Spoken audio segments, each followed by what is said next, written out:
ప్రభునామానికి మహిమ కలుగును గాక. మీ అందరికీ నా హృదయపూర్వక వందనాలండి. బాగున్నారు కదా మీ అందరూ? మీ అందరి కోసం మేము ప్రతిరోజు ప్రార్థన చేస్తున్నాం. మీరందరూ దేవుని కృపలో బహుగా వర్తిల్లాలి, బహుగా ఆయన చేతిలో వాడబడాలి, బహుగా ఆయన ఇచ్చే ఆశీర్వాదం ప్రతి ఒక్కరు అనుభవించాలి. ఎవరు కృంగిపోవద్దు, ఎవరు సొమ్ముసిల్లిపోవద్దు, ఎవరు ఆయన విశ్వాసం నుంచి తొలగిపోవద్దు. చూడండి, మన మనసు దేని మీద ఉంది? నీ మనసు దేని మీద ఉంటే నువ్వు దానికే కనెక్ట్ అవుతావు, దాని వెంబడే వెళ్ళిపోతూ ఉంటావు. చాలామంది దేవుని సంధికి వెళ్తూ ఉంటారు, మరి ఆరాధనలో ప్రార్థనలో వారి మనసు ఎక్కడో ఉంటుంది కదా. ఎందుకో తెలుసా? అది ఇష్టమై ఉంటుంది. అది ఇష్టం కాబట్టి కళ్ళు మూసుకొని కూడా దాన్నే ఊహించుకుంటూ ఉంటారు, అదే చేయాలని ఆశిస్తూ ఉంటారు, దాని దగ్గరికే వెళ్ళాలని మన మనసు పరుగులు తీస్తూ ఉంటుంది కదా. మీకు ఒక మాట జ్ఞాపకం చేస్తాను.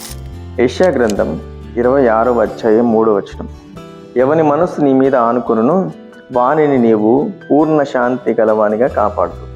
దేవునికి స్తుతి కలుగును గాక. చూడండి, ఎవరి మనసు నీ మీద ఉంటుందో, యేసయ్య మీద ఎవరి మనసు ఉంటుందో వారు అదృష్టం ఉంటుంది, వారు ధన్యుడు. ఆయన మీద మన మనసు ఉంటే మన మనసు ఎలా ఉంటుందంటే ఏ చంచలత్వానికి, ఏ పాపానికి, ఏ యొక్క రోతకు, ఏ యొక్క లోకానికి చోటే ఉండదు. చూడండి, యేసుక్రీస్తు వెంబడి ఒక ఆయన కంటిన్యూగా వెళ్తున్నాడు, కంటిన్యూగా ఆయనతో ఉంటున్నాడు. ఎవరు తెలుసా? యూదా ఇస్కరియోతు. 11 మంది శిష్యులు ఉన్నట్లుగానే ఉండాలనుకున్నాడు, కానీ ఈయన మనసు ఎక్కడుందంటే తన చేతిలో ఉన్న డబ్బు సంచి మీద. అందరిలాగే ఉండాలనుకున్న ఇతనితో అవ్వట్లేదు. ఎప్పుడు కంటిన్యూగా యేసుక్రీస్తు ప్రభు ఎక్కడికి వెళ్తే అక్కడికి వెళ్తూ ఉన్నాడు, కానీ ఎక్కడ ఉన్నా కూడా ఈయన మనసు ఎక్కడుందంటే ఆ సంచి మీద. ఎప్పుడెప్పుడు అందరూ కళ్ళు మూసుకొని ప్రార్థన చేస్తారా, ఎప్పుడెప్పుడు డబ్బులు ఈ జేబులో వేసుకున్నామా, ఇదే చింత. అంటే ఈయన మనసు దేని ముందంటే డబ్బు మీద. యేసయ్య మీద కానీ, మరి ప్రార్థన మీద కానీ, ఆయన చేసే ఆశ్చర్య కార్యముల మీద కానీ, దేవుని రాజ్యం మీద కానీ అసలు లేనే లేదు. ఎప్పుడు ₹1 నొక్కేద్దామా, ఎప్పుడు ఆ జేబులోంచి ఈ జేబులోకి మార్చేద్దామా.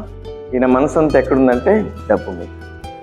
ఆ డబ్బు మీద ఎప్పుడైతే ఆ మనసు పెట్టుకున్నాడో, ఆ డబ్బు కోసం యేసుక్రీస్తు ప్రభుని అప్పగించేశాడు.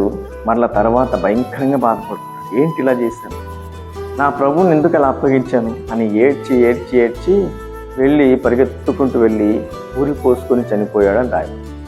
చూడండి, తన మనసు దేని మీద అయితే పెట్టుకున్నాడో అదే తనను మరణానికి తీసుకెళ్ళి పాతాళానికి అప్పగించేసింది, వేదన గురి చేసింది, దుఃఖానికి గురి చేసేసింది. ఈరోజు నీ మీద అశాశ్వతమైన దాని మీద మనసు ఉంచదు.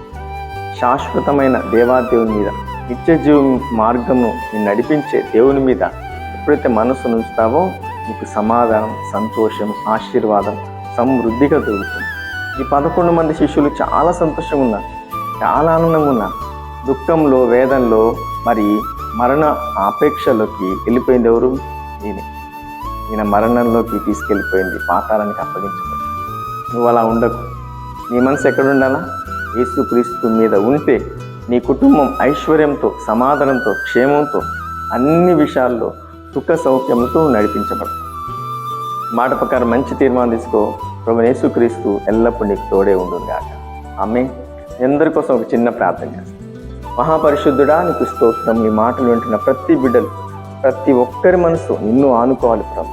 ఏ మనసు అయితే నిన్ను ఆనుకుంటుందో ఆ మనిషి ఎప్పుడు సంతోషంతో, సమాధానంతో, నీ మహిమైశ్వరంతో నడిపించబడతాం. ఈరోజంతా నీ కాపుదల, భద్రత అనుగ్రహించు. ఈ బిడ్డలందరికీ తోడే ఉండమని యేసు నామంలో ప్రార్థిస్తున్నాం పరమ తండ్రి. ఆమేన్. ఈ వీడియోలో చూసిన మీ అందరి మాటలు విన్నారు కదా, మనల్ని బలపరిస్తే, ధైర్యపరిస్తే వీడియో తెలిసిన వారందరికీ షేర్ చేయి. తప్పకుండా ప్రభు నిన్ను, నీ కుటుంబాన్ని దీవించునుగా. ఆమేన్.